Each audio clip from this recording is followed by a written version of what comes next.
I'm going to assign this as a reading because I'm going to be talking about it forever. For 4 years you're with me, all I did was talk about these kinds of texts.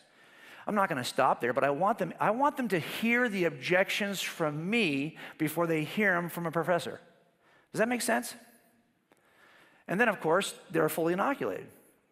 Of course, I've got to solve the problems I raise, so of course I'm going to do that in Scripture, and I'm also going to supplement that with all kinds of great texts that are out there that you guys should be on your bookshelf. If these works are not on your bookshelf, you're not going to be able to make a case for what you believe either. Of course, the best text you can buy is this one, right there, which you can get out in the hall after. No, never. Okay. But my point is, we want to be able to prepare our students to make an affirmative defense for what it is they believe.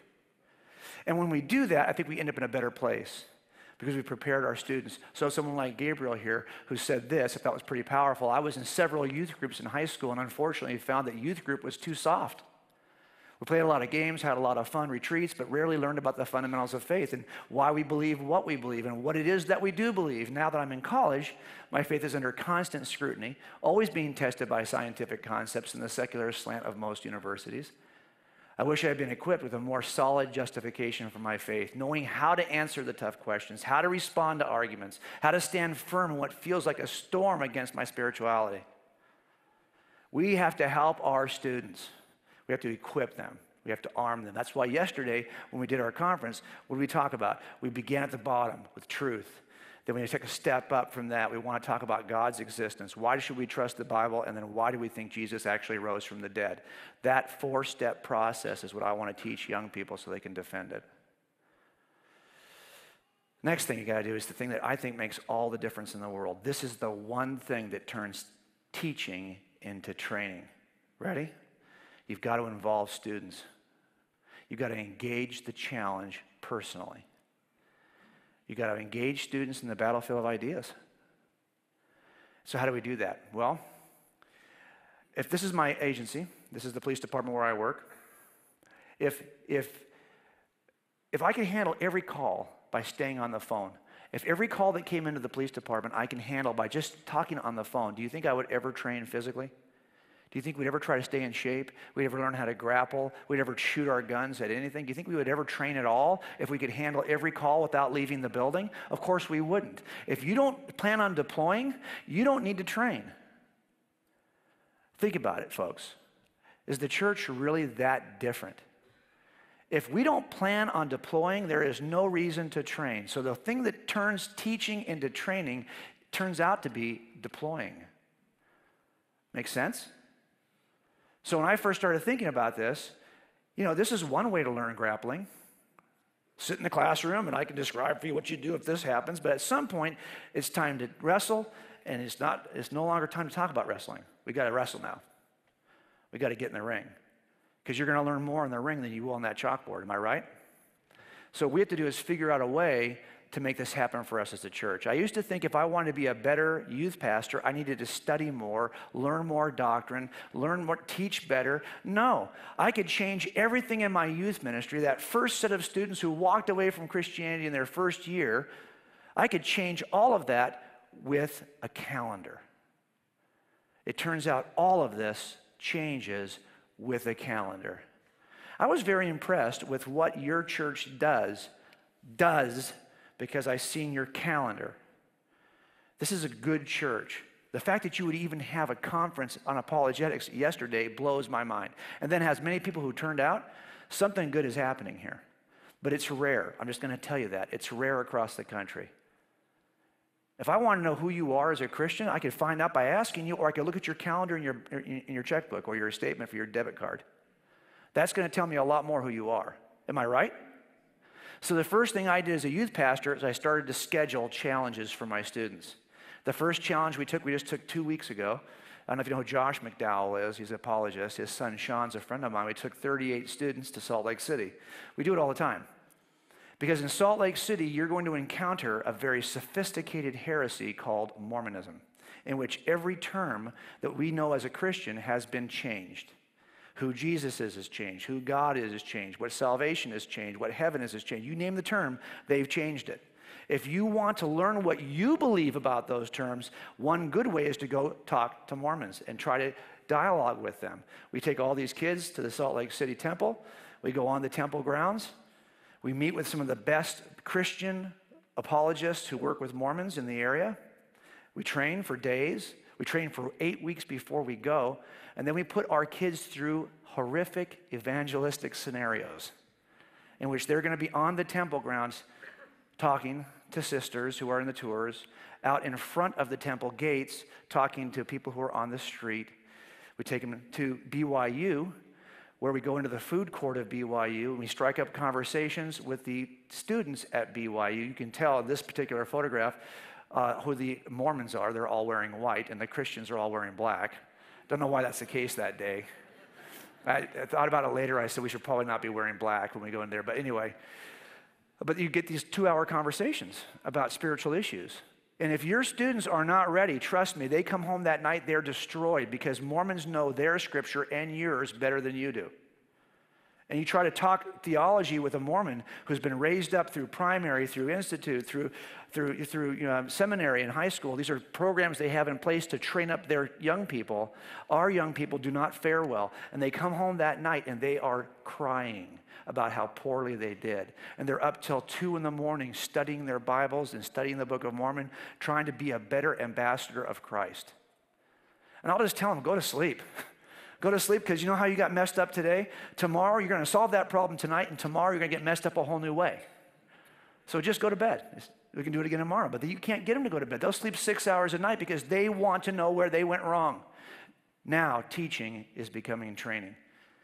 But I have to take another trip once a year to Berkeley, because now we're going to talk not about theology, but about philosophy. Why is Christianity true relative to atheism? This is a different kind of trip. It's a harder trip. We put our students in front of atheist groups on the campus of UC Berkeley. Sometimes they're in large dialogue settings like you see here, where we've got 3 high school seniors debating 3 PhD students from Berkeley. You don't think those high school seniors are getting ready in the weeks before this meeting? You don't think they're taking the teaching seriously? It's training now, folks, because they're about to do this in front of 300 people, and they don't want to look bad. They'll meet with smaller groups, and then we also invite the local atheists like Richard Carrier and other people who are really against Christianity to come in and try to convince our students that atheism isn't true. I mean, that Christianity isn't true. And at the end of that, what are they doing? They're on the courtyard at Berkeley sharing their faith. When it's all said and done, the goal is to see this, is to see students coming back every night, studying, taking what they believe seriously.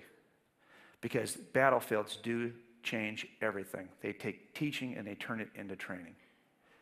So the question is, how do we accomplish that as a group? How do you guys accomplish that? One last step you need to be aware of is this last step, which is not to be overlooked. It's nurturing. In the end, a fight can look one of 2 ways, and you have to be ready to take care of your kids. Sometimes a victory looks like a victory, and a failure looks like a failure. But there are often times when a victory also looks like a failure in some way. Every victory has got small failures. You're going to learn something, you're going to be pushed back, push forward, push back. We have to be ready to help our students. This is Stitch Duran. He's a cut man. His job is to make sure when the fighter comes back into the corner that he closes up every cut so he can get back in the fight. Well, this is what we do with our students. We have to help them. I had a scenario once where I took the first trip to Berkeley. I included a student we didn't train well. She was a friend of one of the other students. She only came to 2 trainings. When we got up there after the first day with an atheist speaker, she came to me and she said, I'm not sure I can pray tonight because I'm not sure there's a God to pray to. Well, if you as a leader have to know how to solve that, you're a cut man now. You're in the corner. You're Stitch Duran. You've got to help her come back to what's true. So you have to be able to nurture. Be sure to visit the Cold Case Christianity website daily to read Jim's blog, watch the weekly video, or listen to the Cold Case Christianity podcast. You'll also find great free resources, including the free downloadable monthly Bible insert. While you're there, be sure to sign up for Jim's daily case note email. Cold Case Christianity is designed to help you become a better Christian casemaker.